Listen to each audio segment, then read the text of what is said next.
another beautiful lady in studio. Her name is Reverend Marie Burbick, and she's going to be talking to us right now. And we're going to go into all different kinds of things. So I want you guys to make sure that you're locked in. Make sure that you call in too if you have any questions, if you have any comments, and of course jump in the chat room and let us know that you are there. Big up to those who've been interacting so far. I want to take the opportunity to say welcome, welcome, welcome, welcome. Thank you so much, Sister Sherry, and good afternoon to your listeners. It is a pleasure being here. Listen, it's really, really good having you. I've heard, a little bit about you, and we want to share with our listeners, more about your story. And, there's certain things that you hear stories, but it's different when it comes from the horse's mouth. I think that words are so powerful, it's so impactful that I rather, people hear from the person who's gone through, and knowing that you can identify and see yourself in this person and know that, listen, I can elevate myself to another level. This is where we're at, guys. This is why we're doing this series, and this is why I'm so, so happy to have you in studio.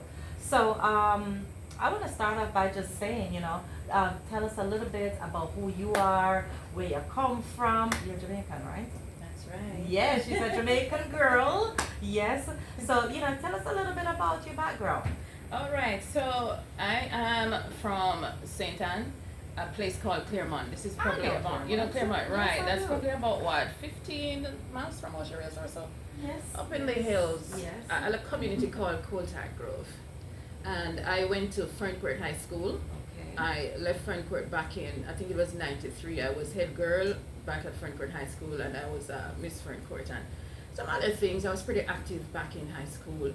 And when I left high school, I went to Kingston, because you know how it is when you come from the country and you decide you're going to make something of your life, you normally go to Kingston. Mhm. So I went to Kingston to make something of my life. I ended up in journalism. I started out as a trainee reporter at a newspaper called Jamaica Herald.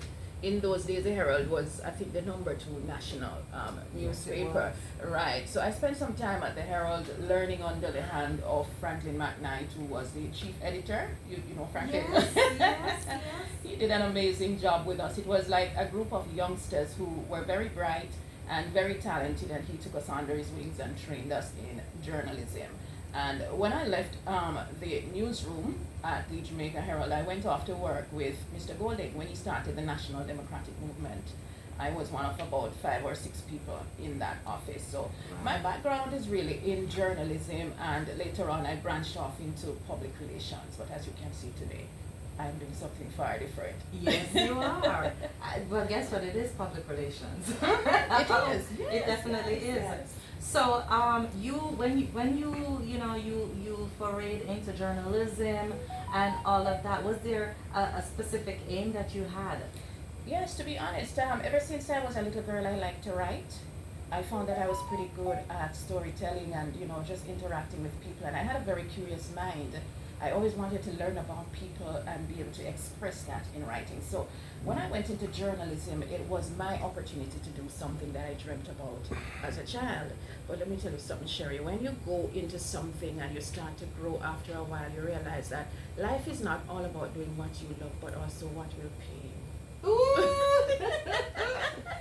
So Yes, yeah, so yes, after a yes. while, it was